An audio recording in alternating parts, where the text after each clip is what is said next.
فلا كاشف له إلا هو.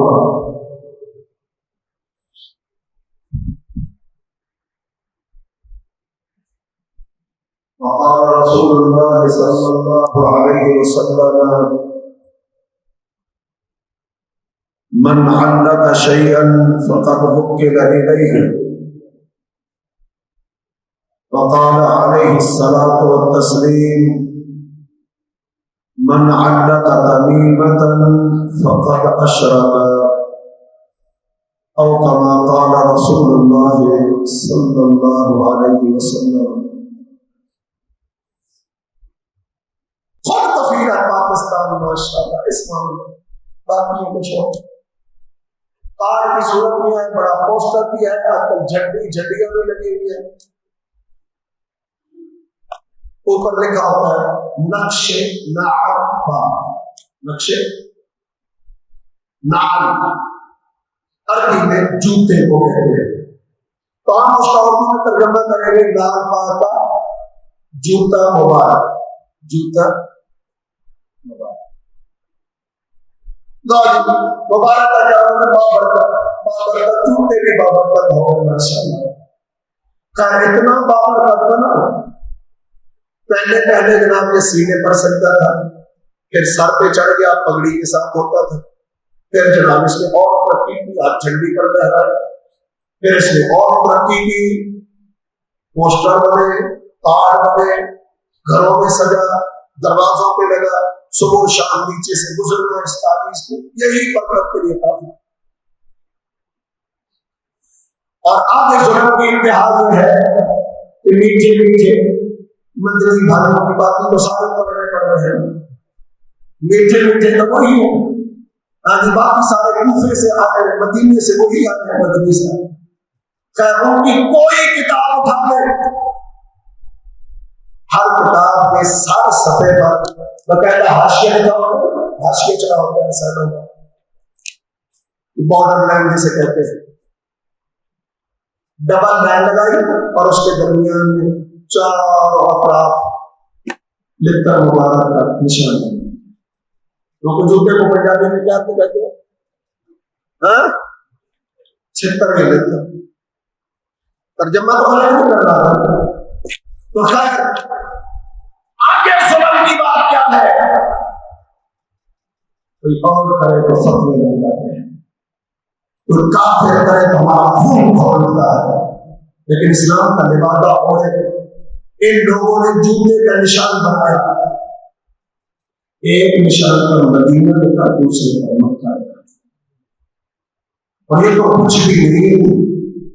ہمارے ہاں جوتے کے نشان بقاعدہ جاؤ آگے میرا ان دنوں میں کتابوں کی دکانوں پر باقاعدہ ساری سٹاپ کرتے ہیں، ریڈیو پر بنتے اٹھا کے دیکھ لینا، جتنے نشانات آپ کو ایسے ملیں گے جو بیجز کی شکل میں بنے ہوئے ان کے اوپر لکھا ہوتا ہے محمد رسول اللہ، اور ساتھ لکھا ہوتا ہے نقش نعل. خود کہہ رہا ہے جوتے کا نشان ہے، اور جوتے کے نشان میں محمد رسول اللہ لکھا، کیا اس سے بڑھ کر نبی کی توہین کوئی اور ہو سکتی؟ لیکن جیسے حاضر کہتے ہیں مگر کشادہ ہے مسلمانوں کی راہ. ہمارے لیے راہ کھلی ہے، جس کو چاہے خدا بنا کے دکھا دیں، جسے چاہے نبی بنا کے دکھا دیں، جو مرضی کرتے جانا، ہمارے ایمان میں فرق آتا ہے، ہمارے دین میں. وہ کیا مسلمان؟ تو یہ بھی ایک تعلیم ہے، ایک طرف یہ نقش بنا ہوا ہے اور دوسری طرف اس کے فضائل چھوٹے کانوں کی شکل میں آپ کو مل جائے گا، دکانوں سے، مدنی مکتبوں سے مل جائے گا. فضائل کیا ہے اوپر رکھا ہوتا ہے، علماء کرام فرماتے ہیں، اللہ رسول نہیں، علماء کرام فرماتے ہیں. کیا فرماتے ہیں؟ جس گھر میں ہو کیا یہ لکھتا مبارک، جس گھر میں ہو وہ گھر مصیبتوں سے، بلاؤں سے، شیطانوں کے شر سے، حاسدوں کے حسد سے محفوظ ہے. بڑی لمبی چوڑی اس پر 12-13 چیزیں لکھی ہوئی ہیں نیچے، ہاں جی، لائن کے اندر باری لکھائی کے ساتھ. جس گاڑی میں ہو ایکسیڈنٹ نہ ہو، جس سبب میں ہو سبب چوری ہو سے بچ جائے۔ میں نے کہا بینکوں والوں کو جا کے مشورہ دو، پاگلوں میں دو باڈی گارڈ رکھے ہو، ان کے لاکھ روپے کی تنخواہ ہو، کا خرچ تمہیں 10 روپے کا لیٹر مبارک لگا کے نکال دو، سامان آپ کے بینک میں چوری نہیں ہوگا۔ ان کے لیے یہ لیٹر کا کمال ہے عقل کی بات۔ اور پھر چلے اور فضائل کو چھوڑ دو، صرف ایک آخری بات کرتا ہوں۔ میں محسوس کرتا ہوں صرف اس کی حقیقت بتانے لگا۔ لکھا ہوا ہے باقاعدہ، لکھا ہوا تو میری سزا وہ جو چور کی ہے، لکھا ہوا باقاعدہ۔ اور درد ذیل کے وقت ہاتھ میں لے لے تو آسانی، درد ذیل کیا کرتے؟ بچہ پیدا ہونے لگا اور اگر یہ ہاتھ میں لے لے کیا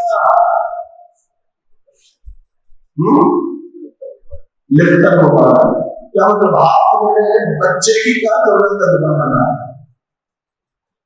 کیا ضرورت ہے دائیوں کی ہاسپٹلوں میں جا کے پیشن کرانے کی، دوائیں اور ٹیکے لگانے کی، کھانے کی؟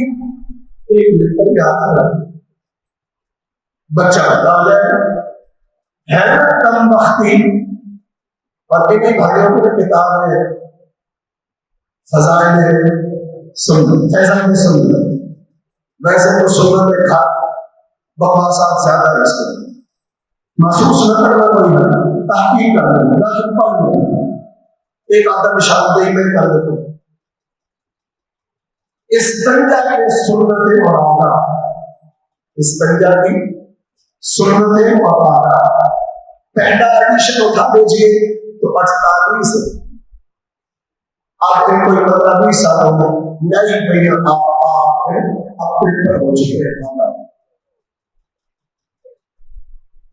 ذرا پہلے زیادہ ہو گئے، ہر سال کوئی آدمی لگے گا۔ آپ یہ اللہ کی طرف سے دعا نہیں سکتی، کس کی طرف سے آدمی کہ الشیاطین نہیں ہو گیا ہو گیا ہے، شیطان بھی کر دیں۔ اب میں کہتا ہوں کہ جناب ضرور سے 83 سنتیں وہاں، 83 سنتیں وہاں۔ میں نے کہا کوئی استنجا عمل ہو، استنجا کی ان سنتوں پر عمل کرتے کرتے انشاءاللہ جواب نکل جائے گا۔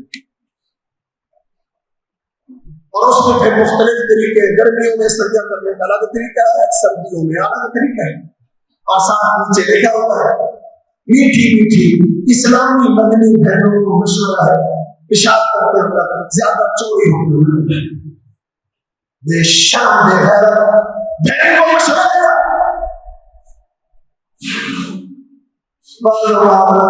یا باتیں ایسی ہوتی ہیں غصہ آ جاتا ہے، یقین کرے میں غصہ ایسی باتوں میں کرتا نہیں، لیکن کیا کیا جائے گا اس جہالت کا۔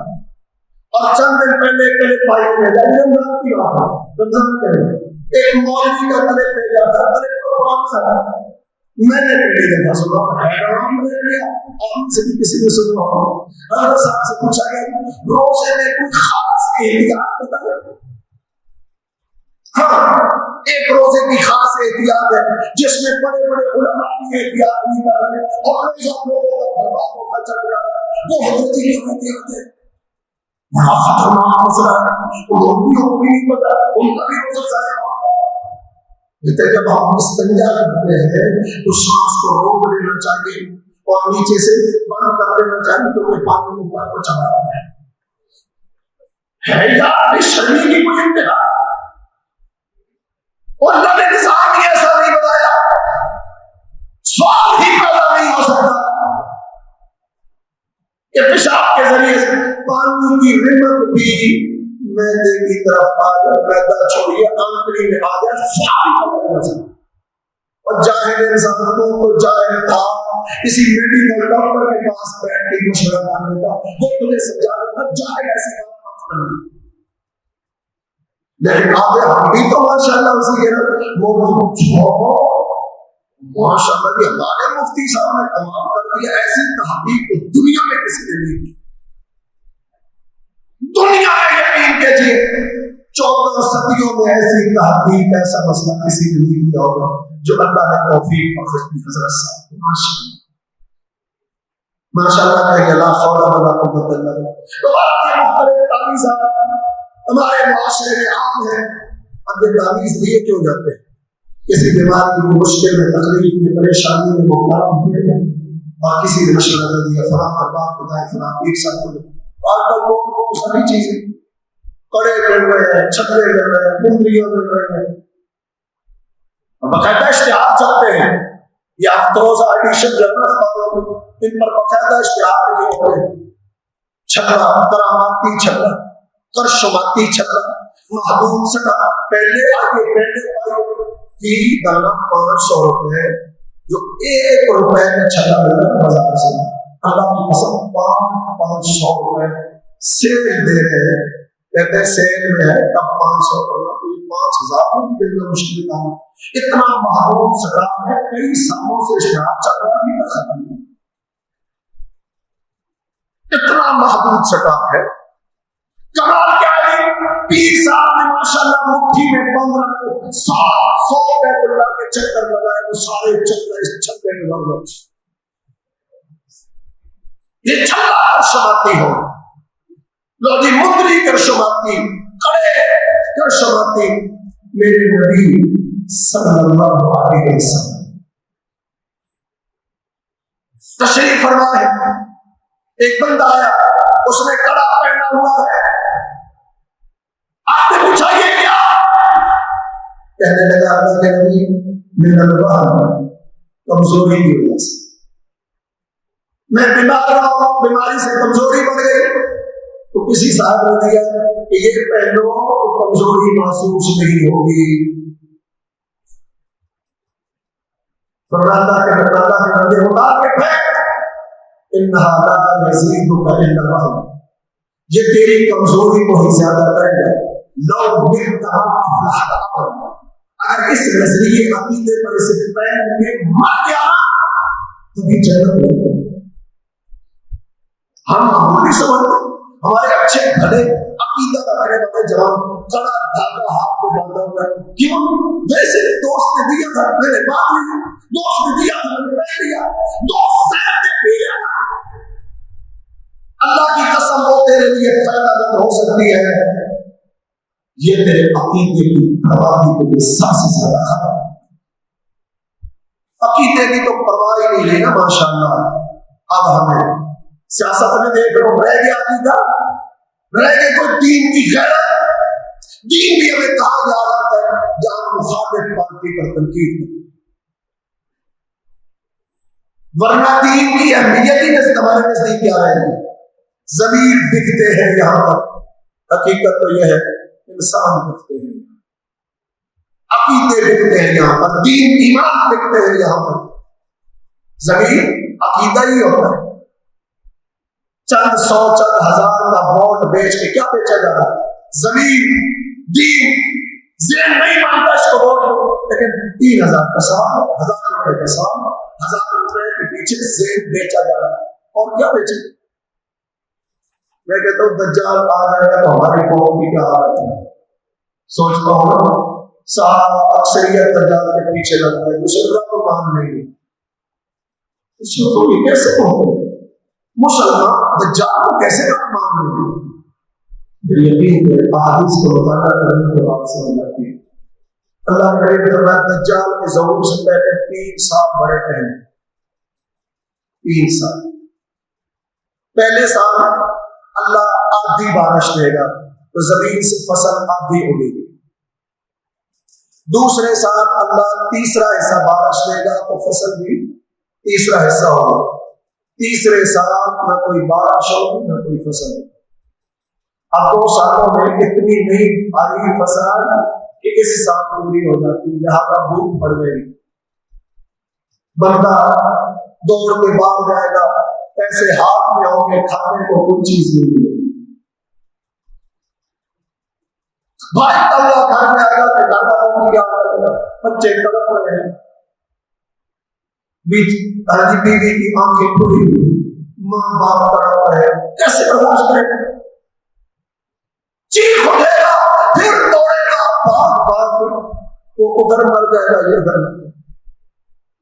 یہ منظر کہیں کھانے کو کچھ نہیں ملے گا جب دجال آئے گا. روٹی چاہیے, بھوکوں کھانا چاہیے.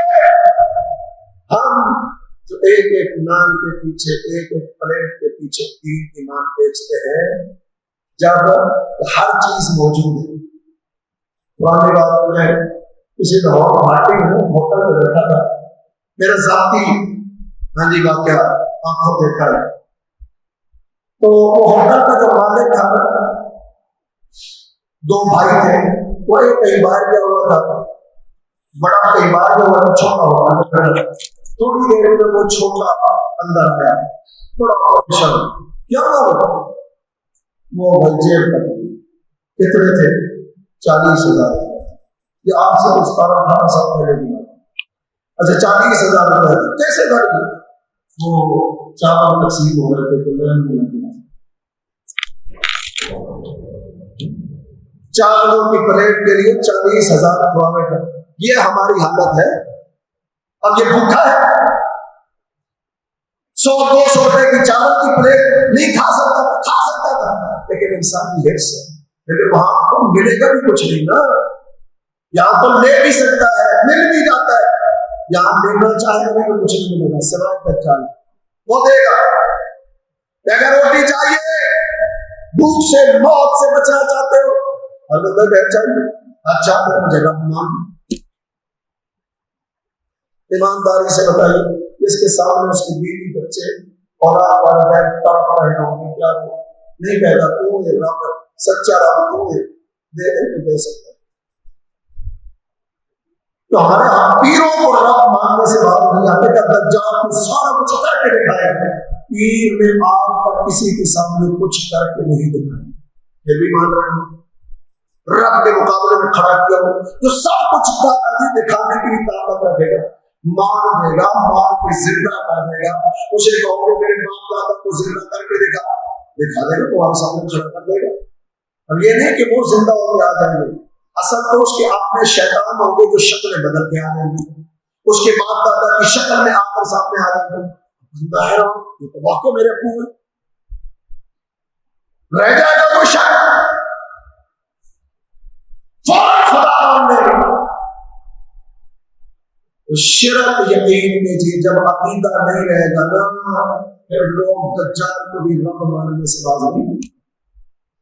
اور پھر 100 ہو جائے گا. تو خیر نبی صلی اللہ علیہ وسلم نے فرمایا, من عقد تمیمۃ فقد اشرک, جس نے تعویذ لٹکایا اس میں شرک ہے. ایک اور حدیث ہے, من عقد شیئا فقد وکل الیہ, جس نے کوئی بھی چیز لٹکائی وہ اسی چیز کے سپرد کر دیا جاتا ہے. پھر اللہ کا اس بندے سے واسطہ ضرور ختم.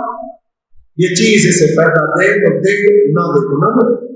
اللہ اپنا ہاتھ کھینچ لیتا ہے, اللہ اپنی حفاظت اٹھا لیتا ہے. اور اللہ سبحانہ و تعالیٰ فرماتے ہیں ان یمسسک اللہ بضر فلا کاشف له الا هو, تمہیں کوئی بھی تکلیف اللہ کی طرف سے پہنچے اسے کوئی دور نہیں کر سکتا الا هو, سوائے اس. جب تکلیفوں کو دور کرنے والی وہ ذات ہے, پھر دوسرے طرح کو دھوکہ دکھانے یا دوسرے کسی چیز پر تکلیف کو دور کرنے کے نظریے اور عقیدہ بنانے میں کیا ہے سوائے دھوکہ دینا. آخری بات عرض کرتا ہوں کہ یہاں بھی بندہ کہہ سکتا ہے کہ آپ کیسے رد کر سکتے ہیں, فلاں میں نے واقعہ فلاں سے مریض لیا ٹھیک ہو گیا, ہوتا ہے نا ایسے. وہی میں تو ہو سکتا ہے کیونکہ اللہ نے اس بندے کی قسمت میں شفا لکھی تھی. اب اس کے لیے 2 راستے اللہ نے رکھے تھے. یہ وہاں جائے اپنا عقیدہ برباد کرے, شفا کو تب بھی مل جائے. اگر صبر کر کے ڈٹا رہے تو شفا تب بھی مل کے رہے گی. یہ ہو نہیں سکتا کہ اللہ نے بیماری دی ہے اور پیر صاحب شفا دے دے یا پیر صاحب کا طبیب شفا دے, ممکن ہی نہیں. شفا اللہ کی طرف سے. البتہ شیطان تو چند دن پہلے میں حضرت عبداللہ بن مسعود رضی اللہ عنہ کا واقعہ, ان کی بیوی بھی دھاگا باندھا ہوا تھا, تو شیطان بندے کو تکلیف دیتا ہے. پھر اس کے ذہن میں ڈالتا ہے بھلا جگہ پہ جا، جب اس کے کہنے پر وہ وہاں جاتا ہے، شیطان اپنی تکلیف ہٹانے میں بندے کا عقیدہ برباد ہو جاتا ہے. پیر صاحب نے مجھے شفا دے دی، حالانکہ شفا دینے والا کون؟ بھائی دم کر سکتے ہیں، شرعی طور پر جائز ہے، بیماروں کو مریضوں کو دم کیا کرے، اپنے آپ کو دم کر سکتے ہیں، کوئی تکلیف بیماری آ ہے اپنے آپ کو دم کیا کرے، لیکن ان خرافات سے بچے، اپنے عقیدے اور ایمان کو بچائیں. اللہ نے توفیق بخشے. اقول قولی ھذا واستغفر اللہ لي ولكم.